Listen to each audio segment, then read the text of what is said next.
Bienvenue dans ce 19h sur Zaï TV. Mesdames et messieurs, bonsoir. Voici le sommet de cette édition. L'eau potable pour tous d'ici 2021. Comment relever ce défi au Bénin? Le directeur général de la SONEB, David Babalola, a pris son café avec les journalistes ce matin à la Maison des médias. Nous en parlerons dans ce journal. C'est bientôt la rentrée scolaire. Le programme Enfants en situation difficile ESD Viutu accompagne de nouveau les enfants démunis. La deuxième édition de la cérémonie de remise de kits scolaires s'est déroulée ce jour au centre Paul VI. On en parle dans un instant. Les athlètes béninois ont présenté hier au ministre des Sports la moisson de leur participation à la première édition du championnat ouest-africain de roller. Les informations hors de nos frontières viendront mettre un terme à ce journal. À nouveau, bonsoir. La causerie Café Média Plus a reçu ce jour à la Maison des médias les journalistes Malik Lalaye, Honoré Naom et Jérôme Kassa pour la première partie. Presse et gestion de l'information à l'heure du nouveau départ est le thème de discussion. Ensuite, le directeur général de la SONEB, David Babalola, s'est entretenu avec la presse de la répartition de la SONEB pour relever le défi de l'eau potable pour tous d'ici 2021. Suivez le reportage de Enoch Lahade et Billy Laibi. Presse et gestion de l'information à l'heure du nouveau régime, quelle relation avec les pouvoirs publics pour une meilleure information des consommateurs de la presse? C'est le thème choisi pour la première causerie réunissant journalistes et patrons de presse. Sur la question, les opinions sont multiples. Pendant que les membres de l'ONG Cocorico approuvent la suspension des contrats dans les ministères, le directeur de publication de Leclerc, Maliki Lalaye, réclame. Ceux qui crient aujourd'hui pour dire qu'il faut remettre les contrats, je vous assure, ce ne sont pas eux qui vont être sélectionnés pour diriger les cellules de communication. Dès qu'on prend un nouveau CECOM, il crée son journal ou c'est quotidien. L'AP, son AP aussi crée, on oriente les ressources, on distribue les miettes pour les autres et on s'en met plein les poches pour sa famille. Alors que la masse végète dans la pauvreté et dans la misère. Donc, nous devrions barrer la voie à toute idée de relance des contrats avec l'administration. Assez à la clochardisation de la presse béninoise. Les journalistes méritent mieux. Et quand vous êtes en association, c'est plus facile de tenir ce discours que quand vous êtes seul. Dans tout pays, la presse vit sur le dos de l'État. Pas forcément des contrats, mais l'appui. Puisque c'est le privé qui crée la richesse. Mais si le privé doit exister sans l'apport de l'État, que deviendront les entreprises? Ne regardons pas la manière de gérer les sous dans les différentes cellules de communication pour dire il faut de go sursoir aux prestations. Ce n'est pas possible. L'aide, c'est combien? La régie publicitaire n'existe pas. Et comment les entreprises pourront fonctionner dans cet environnement? Et nous pensons que l'État, le gouvernement n'est pas obligé de continuer le partenariat. Il n'était pas là à l'origine de la création de vos organes, il n'est pas du tout obligé. Le partenariat n'est pas un acte constitutionnel pour que cela s'impose à chaque partie. Au second panel de ce 113e numéro de Café Média Plus, David Babalola, directeur général de la SONEB, s'installe à son tour pour parler du plan en cours pour une eau potable pour tous d'ici 2021 avec la partition de la SONEB pour relever ce défi. À cette question, je dirais que nous avons tous les outils, nous avons tous les atouts pour y arriver.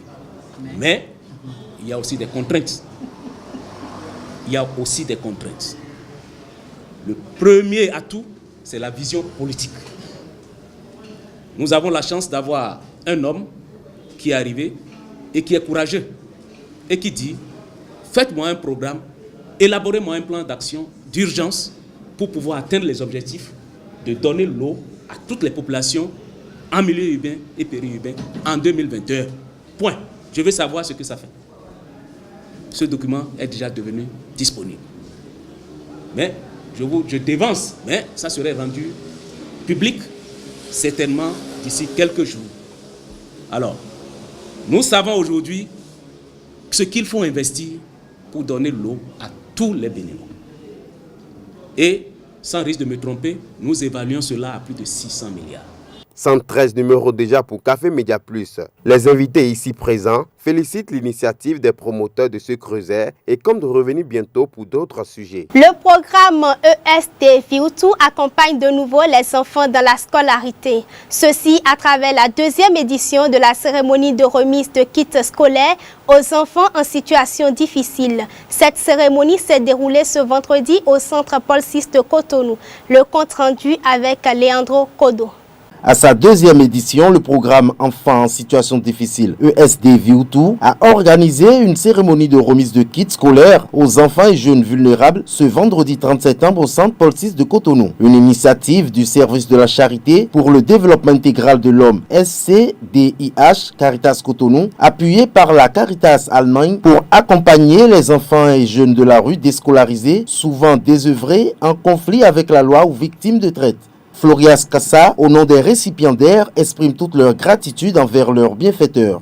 Grande est notre joie d'être là aujourd'hui pour recevoir les kits scolaires qui vont nous permettre de bien commencer l'année scolaire et d'avoir de bons résultats.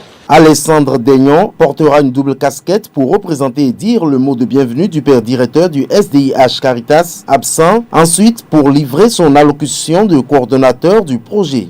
L'insuffisance des infrastructures socio-éducatives adaptées aux besoins des jeunes, la dislocation de la cellule familiale, l'amenuisement du pouvoir d'achat des parents qui sont autant de facteurs négatifs auxquels sont confrontés les enfants jeunes accueillis dans le programme ESD Viutu. Malgré les efforts du gouvernement béninois pour faciliter l'accès à l'éducation au plus grand nombre d'enfants, force est de constater que beaucoup en sont toujours privés pour de multiples raisons, acteurs de développement.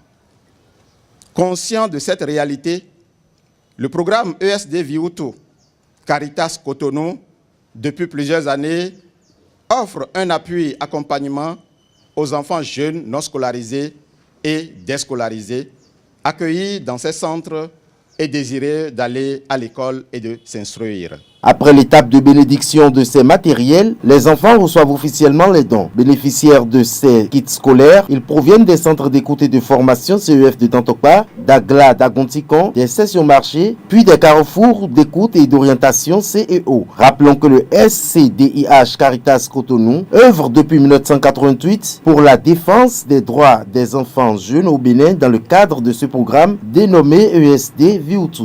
Au sujet de la cabale enregistrée cette semaine dans la presse béninoise contre le DG de la SONEB, David Babalola, ce dernier revient éclairer l'opinion publique sur Café Média Plus. J'ai choisi piloter l'entreprise comme une entreprise privée. Et pour ça, je n'ai pas la langue de... Ça dit ça, on m'a mis la pression, mais j'ai dit niet. J'ai pris les contrats avec les particuliers, les privés. Parce que je voulais vraiment du bon travail. La seule chose que je reproche aux contractants, il faut le dire, c'est d'abord ce que vous avez développé ici, c'est de faire le travail avec professionnalisme. Quand c'est fait avec professionnalisme, pourquoi on aura peur? Mais des gens vous critiquent sans avoir même eu le temps de venir se renseigner pour savoir si c'est vrai ou c'est faux. C'est la maladie dont nous souffrons. Et c'est la maladie, si vous permettez que je me prononce, de certains de vos confrères aussi. Ça dit, la première démarche, et je vais répondre à ceux qui disent que je suis fermé, ça dit, la première démarche, c'est d'abord de faire des investigations. On force les investigations. Ça ne se négocie pas. Si vous voulez parler, mais le vieux père, paix à son âme, il a dit qu'il n'a pas fait l'enquête, n'a pas droit à la parole. Mais ça dit, sous d'autres cieux, c'est des assignations. Ce n'est pas parce que quand on assigne ici, il faut attendre 5 ans, 10 ans, 20 ans. Mais vous attaquez quelqu'un sans preuve, vous attaquez une société sans preuve, mais la société vous attaque. Mais malheureusement, on n'a pas cette culture-là. Moi, je vous dis, les contrats que j'ai, c'est avec les privés. Et les privés, là, tirent sur nous. Et parfois, je menace, je leur écris pour dire, écoutez, ce que vous avez dit là n'est pas vrai et vous n'avez pas vérifié. Alors, vous risquez de me dédommager. Ils sont là. Ils sont là. Ils savent de quoi je parle. Donc, en réalité, les contrats ne sont pas mauvais. Il faut les avoir pour nous accompagner. Et puis, c'est à juste titre que nous, on ne peut pas rompre. Nous sommes d'abord une société commerciale. Nous avons besoin, même rien que la loi nous fait obligation. La loi nous fait obligation. La loi nous fait obligation d'abord de publier les appels d'offres. Mais nous allons faire quoi si on n'a pas de... Si on doit nous facturer ça chaque fois, mais ça nous coûte un trésor. Nous sommes obligés de faire ça. C'est-à-dire, ça et personne ne nous a reproché cela, de toutes les façons. Donc par rapport à cela, il n'y a pas d'inquiétude. S'il y a des bons prestataires de services, nous allons choisir parmi eux. Les athlètes béninois ont présenté hier à Oswald Omeki, le patron du sport béninois, la moisson de leur participation à la première édition du championnat ouest-africain de roller. 28 médailles ont été décrochées au total. C'était à la salle de conférence numéro 1 du dit ministère. Le reportage est signé Leandro Kodo. Après les rencontres précédentes avec les handballeurs et les combattants du Wushu, Oswald Omeki a fait honneur aux rollers sportifs ce jeudi 29 septembre à la salle de conférence numéro 1 du ministère des Sports. 12 médailles en or, 11 en argent et 5 en bronze et des distinctions telles que les trophées des meilleurs athlètes, hommes et filles en course. C'est bien le fruit de la participation du Bénin à la première édition du championnat ouest-africain de roller organisé sous l'égide de l'Union des fédérations ouest-africaines de roller sport, UFOARS, et la supervision de la Fédération internationale de roller sport, FIRS, qui s'est déroulée du 1er au 4 septembre à Cotonou. Et je vais commencer mon intervention en remerciant d'abord le ministre de la Jeunesse et des Sports pour son accompagnement, pour tout ce qu'il fait pour le sport au Bénin en général et en particulier pour le roller. Triple médaille d'or en décembre 2015 lors de l'Africa Game au Sénégal et quintuple médaillé d'or à domicile, Raoudat Demba Diallo a été élu meilleur athlète, roller de course et a brillé dans les épreuves des 100, 300, 500 mètres, 15 km et au marathon. Monsieur Cotin est déjà un sponsor à moi et je voudrais avoir d'autres sponsors qui me permettront d'évoluer dans ce sport. Et je voudrais que vous, monsieur le ministre, vous soyez un sponsor particulier. Marius Thibozo, président de la Fédération béninoise de roller sport, remercie l'instance du sport au Bénin et les diverses autorités pour leur soutien avant de présenter le bilan de ce premier championnat ouest-africain de roller sport. Et nous mettons un accent particulier sur la course, ce qui est en train de donner un très bon nom au Bénin dans la sous-région. Avant, c'était le Ghana qui détenait le titre du pays phare de course en Afrique de l'Ouest, mais aujourd'hui, c'est le Bénin. Après avoir reçu les présents destinés à la République, Oswald Omeki exprime son satisfait suite à la prouesse des écureuils rollers. Je voudrais, au nom du gouvernement, vous exprimer toute notre satisfaction, ainsi que celle du peuple béninois, suite à cet exploit que vous avez réalisé. C'est une prouesse et je voudrais très sincèrement vous en remercier et vous en féliciter. Le freestyle, le roller de course et le skateboard sont les trois retenus sur les 10 disciplines reconnues par la Fédération internationale de roller sport. Le Togo, le Bénin, le Libéria, le Sénégal, le Niger, le Nigeria, le Mali et la Côte d'Ivoire ont participé à cette compétition qui s'est déroulée sur l'esplanade intérieure du stade de l'Amitié Mathieu Kirikou et sur le boulevard des Armées. Crise post-électorale au Gabon. Le candidat malheureux à l'élection présidentielle, Champing, a demandé hier à la communauté internationale de prendre des sanctions contre les responsables du coup d'État militaro-électoral. C'est la page Inter que nous propose Karine Adeni.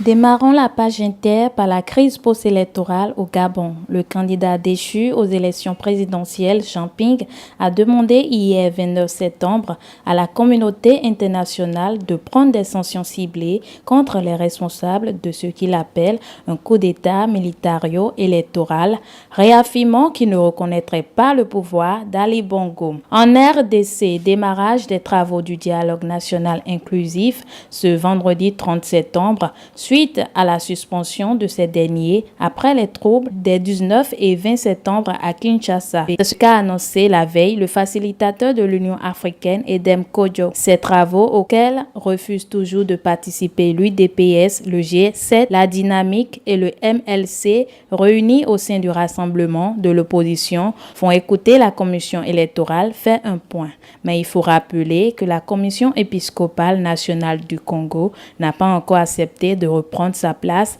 à la table des discussions. Suite aux attentats de janvier 2015 en France, le président français François Hollande a décoré hier jeudi à Damatin 2 rescapés des attentats. Il s'agit de Michel Catalano, retenu en otage dans son imprimerie par les frères Kouachi, et Liliane Lepère, l'employé caché pendant 8 heures dans l'entreprise où s'étaient retranchés les auteurs de la tuerie de Charlie Hebdo. En Arabie Saoudite, des Saoudiennes ont lancé depuis juin dernier une campagne sur les réseaux sociaux, étant donné que les manifestations dans les rues sont interdites dans le royaume. Le but est de réclamer la révision de la législation en faveur des femmes, en particulier l'abolition du tutorat masculin, parce qu'en Arabie Saoudite, les femmes ne possèdent aucune existence légale. Pour voyager, travailler, se marier, accéder aux soins de santé, ces Saoudiennes doivent demander l'autorisation au maram, le tuteur masculin. Et pour finir, accident de train aux États-Unis hier 29 septembre,